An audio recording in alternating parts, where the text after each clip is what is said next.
7 at 7.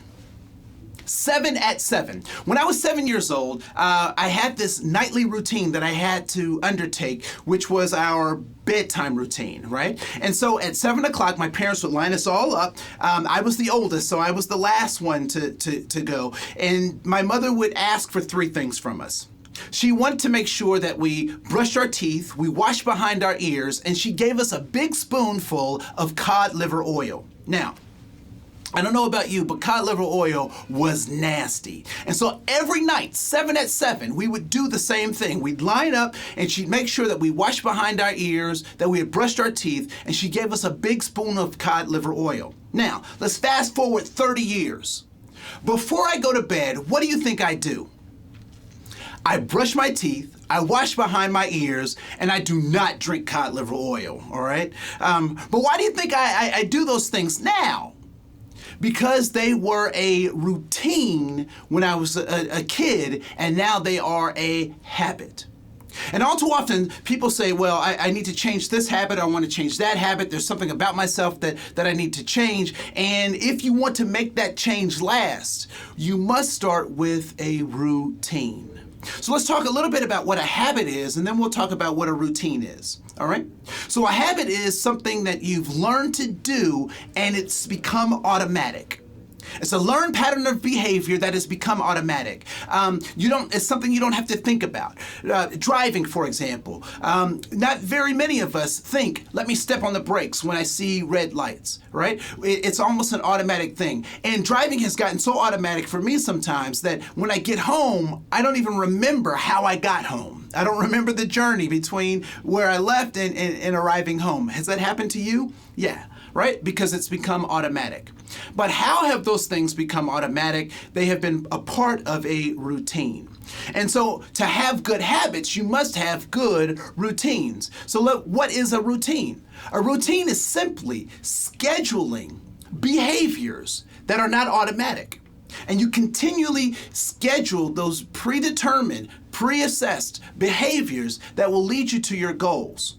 Another thing that people often will say is, I have a bad habit or I have a good habit. And I want to be clear about what it is that makes a bad habit or makes a good habit. A bad habit is any behavior that leads you away from your goal. That is a bad habit. And so sometimes people say, well, I just can't quit smoking or I just can't stop, eating this, or I wish I could work out, this way or that way. Part of the reason that you don't do those things is because not doing them gets you the reward that you want. And that if you started doing those behaviors, it might take away your reward. And so part of our motivation, part of the way that we need to think differently is we need to think about how do we start doing the things that are really important to us, as opposed to the things that we're supposed to do. Oftentimes we get confused with these two concepts, the truth and the facts, right? And I would like to offer to you that the truth has no relationship to the facts. Yeah, I know many of you are like, what is this guy talking about? All right, so I had a teacher that I loved and adored. Her name was Mrs. Young. And I love Mrs. Young for three reasons. One, she drove a tangerine orange Corvette, which was hot. And she also had green hair. And she was too young to be a punk rocker, so it must have been an old lady dye job gone bad. But one day I saw Mrs. Young in her tangerine orange Corvette, and I was like, oh, that's super hot, right? And so Mrs. Young, I appreciated her and I loved her for those two reasons. But the third reason was simply this, that I felt like she cared about me as a person, like she wanted the best for me. And so one day I took a test in her class, and this was one of the questions on the test. How many planets are there in the solar system? And in 1982, what was my answer? 9. If I were to ask a sixth grader today how many planets there were in the classroom, what answers might I get? Possibly 8, maybe 7, right? Or maybe even 9. But why the discrepancy? Because the facts have changed. Now, in 1982, there were 9 planets.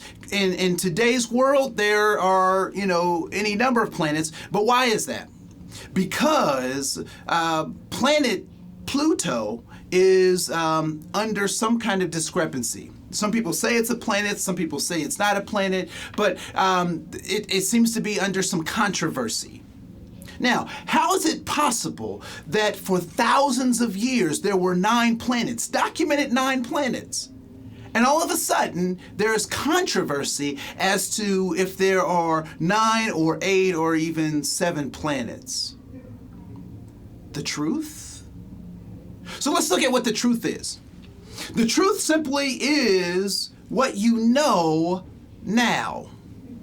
What you know about yourself, what you know about the environment you find yourselves in. Now, I know many of you are talking, thinking, well, there's the absolute truth, and there, the universe does its thing. I'm not necessarily talking about that stuff right now. But I do want you to think about who is it that got to determine what the truth was? Who determined what the facts were? Scientists. And scientists are who? They're people, just like you and I.